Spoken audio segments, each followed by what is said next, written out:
Good morning, everyone. Welcome to the Perth Property Show. My name's Trent Fleskens, your host as always. And this week we're going to dive straight into a Q&A session. We haven't had one for about 3 months, certainly not this calendar year. And so the inbox is filling up. It's an opportunity for me to solve some problems, hopefully. So let me get straight to these questions for today. A number of them, far more than usual, so I'm going to try and race through them as rapidly as possible. The first one comes from Danny. Danny asks, Trent, are coastal suburbs like Scarborough and Rockingham still affordable for the first-time buyer? Danny, that's an interesting question, just the way that you posited it. Connecting Rockingham and Scarborough, obviously two very different demographics, two socioeconomic spaces. Rockingham, you're looking at properties that you might still be able to buy in the 400s for a 2 or 3 by 1 unit, certainly available for a first home buyer, and to some extent within the state government's measly increase to $500,000 for the first home buyer's rate of stamp duty. But for the most part, most properties now in Rockingham, if you're looking to buy a house on a bit of land, and that's just an established older house that's probably 40 years old, you're now in the $6, $7, $8, even $900,000 mark. I would, however, suggest that Rockingham is a suburb that, whilst it has received about 60 to 70% in some of those suburbs in the Rockingham area increase in price over the last 5 years, there's probably some downside protection in that price point that exists that didn't exist a number of years ago, simply because of the forecast on AUKUS and what that will do for that Kwinana to Rockingham space around there. Certainly even applies to areas extending into Baldivis, for example. Although there was never really any foresight around the impact of AUKUS back when these suburbs were created, there's certainly now an opportunity, I think, to feel a little safer with your money down there, especially the closer to the ocean you get. And Rockingham proper is screaming out for supply when it comes to defence housing, and you'll hear a bit more of that in the news, I think, going forward. So first home buyers, yes, opportunity in the older unit market for Rockingham. Scarborough, a lot harder, and depends what you characterise as a first home buyer. Some people are first home buyers at $2 million, some are at $500,000, but in Scarborough you're certainly not getting anything for $500,000. It's likely that you'll be scraping together a $700,000 plus purchase for a 2 by 1 unit that's probably 40 to 50 years old in Scarborough, with most properties in Scarborough now that have any substance or family aspect to them being in the mid 1s to late 2s. So very different demographics and economics in those areas, but both obviously benefiting from the same aspect and proximity to our beautiful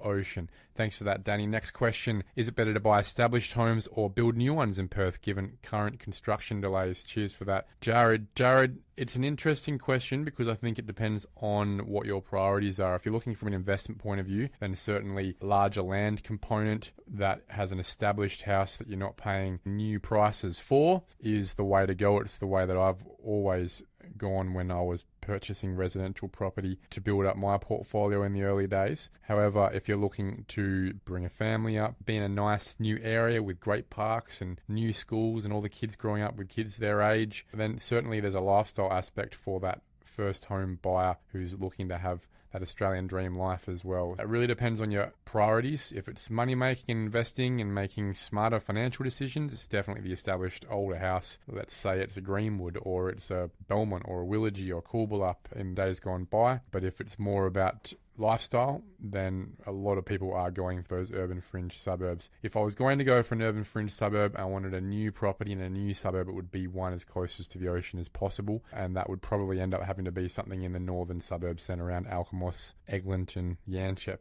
even, and obviously that means that you're protected by having at least one of the top 4 amenity factors being closeness to the ocean. So those would be my preferences there, or at least my parameters when buying new versus established. Next question comes from Gerald. Gerald asks, what are the pros and cons of selling during autumn versus spring in Perth's property market? Gerald, very topical question given we are in one of those seasons right now. Autumn is and has been for a while a very strong part of the year. I'd say the last 5 years has been characterised by coming out of slumber in mid to late January, seeing February, March, April have very strong price growth when we haven't been in an election year, to be specific, and then consistent price growth along May, June, July, August, all the way, to be frank, through to the end of the year. That's what we've seen for the last 5 years, is I'd say at least half of our growth in the first 2 to 3 months, and then the rest of it in the next 9 months. This year is going to be a bit different. The election for the state and federal side being quite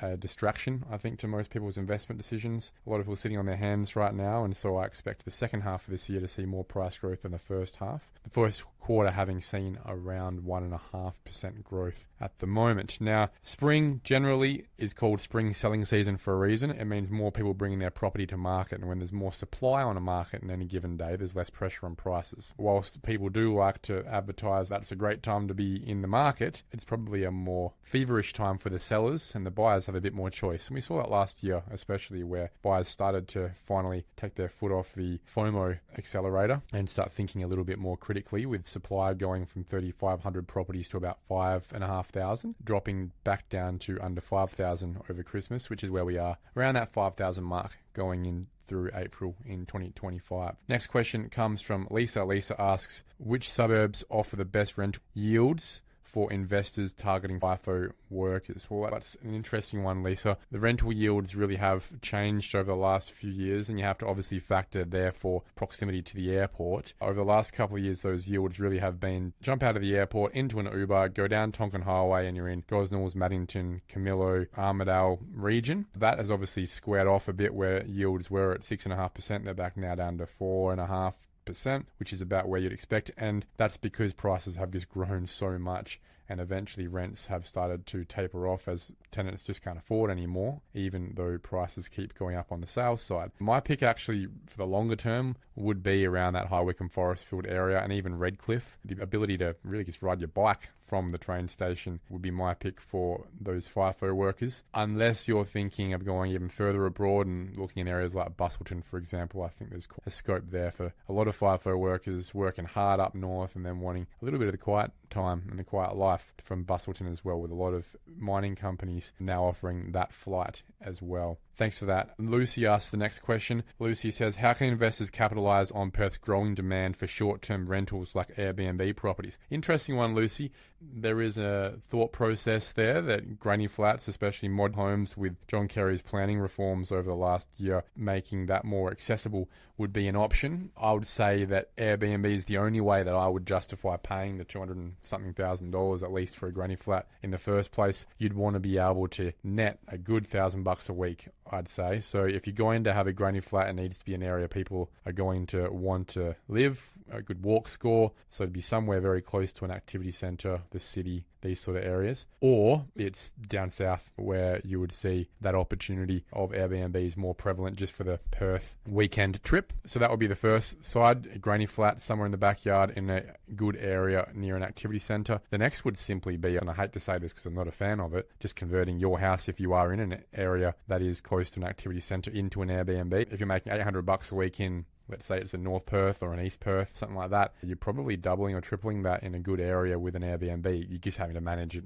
and manage the bookings and manage the cleaning and all those sort of things. Yeah, if you're looking for that yield, certainly not my focus. My focus is capital growth and manufacturing wealth through development. But if you're more interested in the cash flow side of things, or that's what's inhibiting you from growing the rest of your portfolio, Airbnb can be an option to making that work. Just be aware that banks aren't big fans of Airbnb and makes it a lot harder for you to get loans, even though the actual cash flows you're getting from Airbnb can be a lot higher. Let's go to the next question. It's more of a long-term outlook question. It comes from Josh. Josh asks, what are the risks of investing in outer suburbs like Baldivis or Alkimos as urban sprawl continues? Great question, Josh, and it ties into the last question we had around new versus established.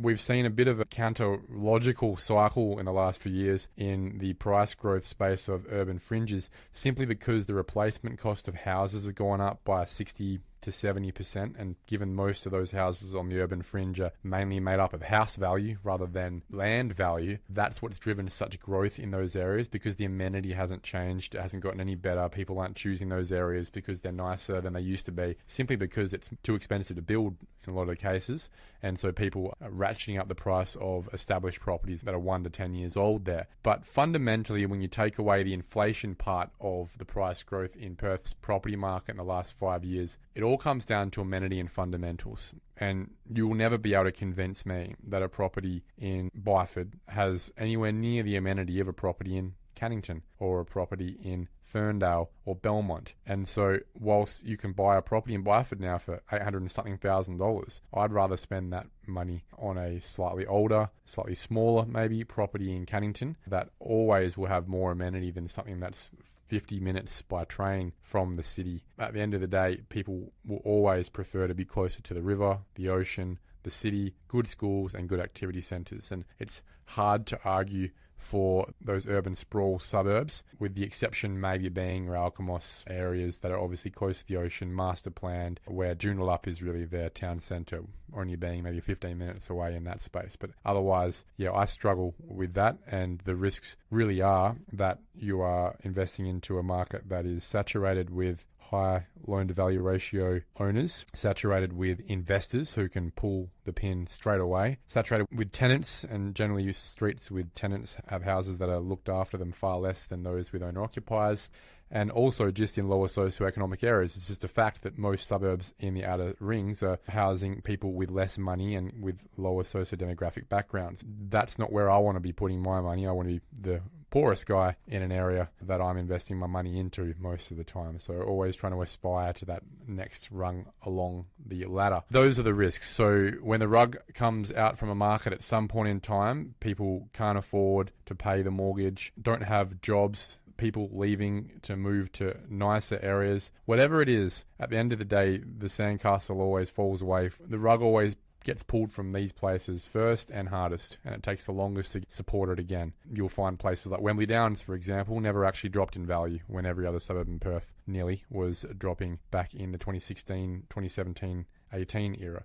And that's because of the inherent amenity that no one really needs to leave there, and plenty of people are always trying to buy there, even in soft times. Next question comes from Sammy. Sammy asks, what are the first steps for someone looking to buy their first home in Perth? Geez, that's a very broad question. The first step is understand your financial position, and you need a budget. Get yourself on an Excel spreadsheet. We actually have one in the resources page, I believe, of perthpropertyshow.com.au, if not on Strategic Property Group's website. There is an Excel spreadsheet, a monthly budgeting tool you can look up in the resources section. That will help you with a bit of structure around how you forecast your income and expenses, especially when you're trying to factor in that first investment property. Secondly, get yourself sorted with credit checks. Make sure you have no bad credit, because when you go and see a mortgage broker, try and get a loan, the last thing you want to do is get declined because of something that happened 5 years ago with Telstra or Vodafone or a car loan. That segues on to get rid of your car loans, get rid of your credit cards, get rid of your personal loans. If you're trying to buy a house with any of those things, you will fail. So sort those things out first before trying to find yourself a house.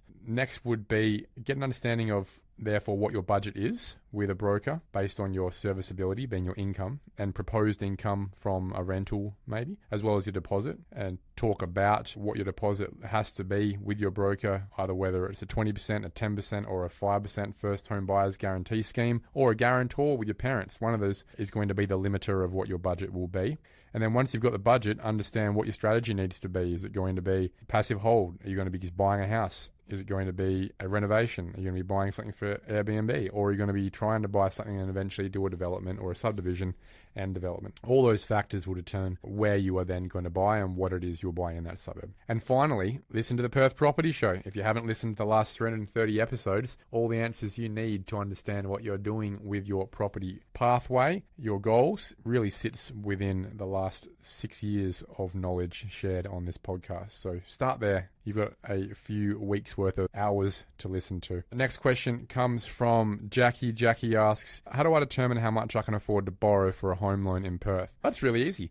First thing you need to do is understand your income, as well as your proposed income. If it's going to be in a rental property, you can add the proposed rent, and then add all that together. You can do a pretty easy back of the envelope calculation by multiplying that number by 5. So if you make 100 grand, a good way to look at it, if you have no other debts, is you'll probably be able to loan up to about a $500,000 amount. Now that's really broad and really basic and is modulated by every single bank. Some will be more, some will be less. Some will allow you to go to 6 times. Some won't like your income type at all. But really, you should be speaking to a mortgage broker. We have the best mortgage brokers at Strategic Mortgages Perth. You can give us a call. Go on the website there at strategicmortgagesperth.com.au and speak to the boys there. Now, at the end of the day, it really just comes down to what the banks will give you, balanced off with what you actually want to spend on a monthly basis. So a broker will be able to tell you not only what the banks will give you, but if you do take out that loan, let's say it's $1 million, then what will that repayment look like? You might actually not want to pay a repayment as high as what the banks will allow a loan for, and therefore you may only take $800,000, for example. So get those facts together, and then that will help guide you as to what you can buy, and go from there after that. Good luck, Jackie. The next question we have is from Lachlan. Lachlan asks, what are the pros and cons of buying an apartment versus a house in Perth? Now, for the most part, you'll struggle to see me ever justifying buying an apartment as an investment. Now, I always advocate for the need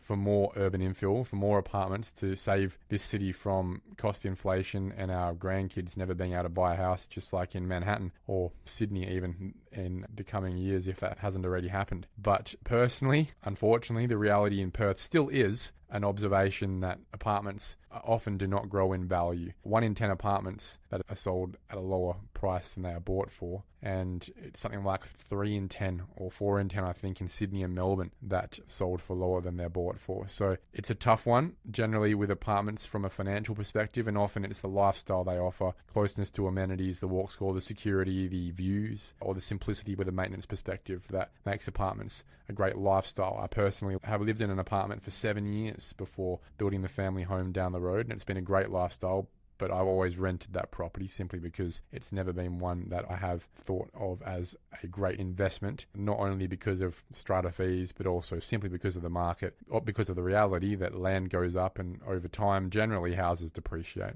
That's the biggest issue when it comes to apartments. Obviously, the pros are fairly easy to rent, fairly low maintenance, and often cheaper to buy into in the first place. But when it comes to a house, the ability to develop that property, subdivide it, even do an extension, a renovation, something like that, always gives you that option to manufacture wealth. Not to mention the fact that our culture still does value houses. There are more buyers for houses on land than there are for apartments in any suburb, in any market, for the most part. So until that changes, the best investment still is a house on land, for good or for bad. Next question comes from Kate. Which suburbs are best for families with young children? Geez, there's a lot of factors here, Kate. The first, I guess, is, I would like to say, proximity to good schools. Now, when it comes to young children, obviously that comes down to the primary schools, and that can change every year with different teachers and headmasters, and that depends on your budget as well. Are you going to a state school or a private school? If you go into a private school for young kids, it's most likely you're already in a good suburb anyway. So any of the suburbs that are within 5 to 10 Ks of the big private schools in the western suburbs are good suburbs. So you're not really losing out there. But then I guess it comes down to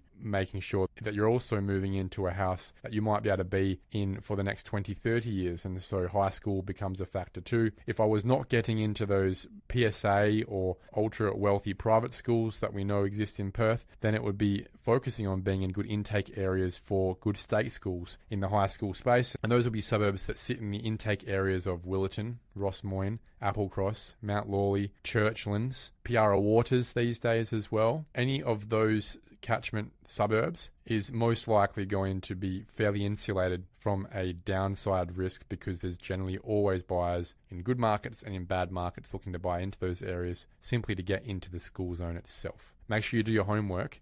And I'll add one more Bob Hawke as well in recent years. Okay, let's get on to the last couple of questions. Question we're having here from Callum. Callum asks, how do I get started with property investing in Perth if I don't have a large deposit? That's a tough one, Callum, especially for young people these days looking to get ambitious about their money matters going forward. Now, low deposits aren't the end of the world when it comes to property. There are a number of schemes available for people who are trying to get into the market when they're young and only have 30, 40,000, possibly even 20,000 if you're lucky. Let me list them. Firstly, if you're lucky enough to have parents who have some equity in their home, even if it's $100,000 of extra equity in their home, then a guarantee from your parents, a parental guarantee, is the way to go. Have a conversation with them and essentially make the argument that, hey, if this property is going to go up by 20% in the next 3 to 4 years, let's hope it does, then you'll be able to take your parents' guarantee straight off after only a few years. Never would have had to pay a cent in mortgage because you'll have been paying that mortgage off in the first place, Callum. And at some point in time,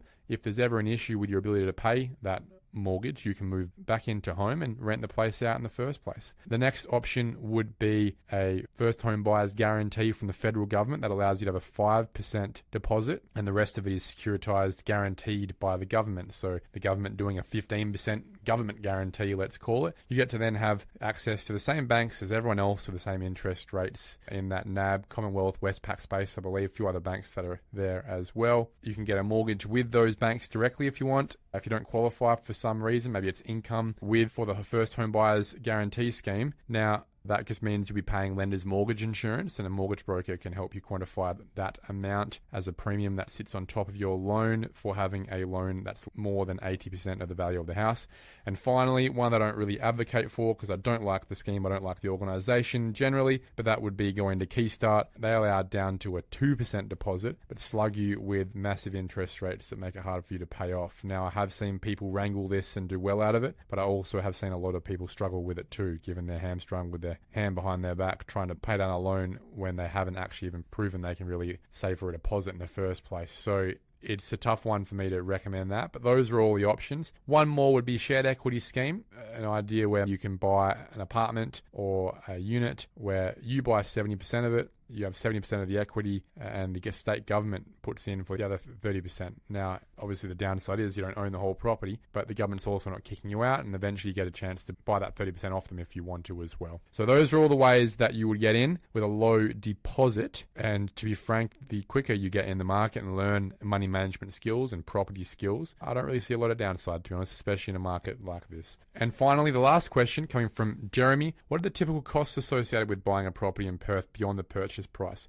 I guess people don't really talk about that too much, Jeremy, but we can give it to you straight up here. Obviously, you've got the purchase price, you have stamp duty if you're not a first home buyer, and you're buying a property that is over $700,000, being the top limit of the stamp duty threshold for first home buyers, but it ratchets from $500,000 to $700,000, so you can use a calculator to understand what that amount would be that you'd be hit on the stamp duty side between those numbers. If you're above $700,000, I'll be budgeting at 4.5% of the purchase price. It's a pretty easy way to understand the stamp duty impact. And then the other 0.5% is made up with the cost of paying a settlement agent, paying for a pest and building inspection, and some bank fees. Now, if you just round it all up to 5% and say, hey, look, I'm buying a property for $1 million. If you just add $50,000 to that, that will cover all of those costs there. And these are things you need to pay for, really. You should do a building inspection and pest inspection. You're going to have to pay for a settlement agent. You're going to have to pay bank fees, and stamp duty is unavoidable at that price. So budget 5% on top of the purchase price for anything you're buying, and you should be pretty covered. Guys, that is a very efficient one for me, just over 20 minutes. Appreciate your time. Next week, we've got the star Brendan Ptolemy from Heron Todd White back in the studio for our quarterly market update. Look forward to chatting with you guys next week.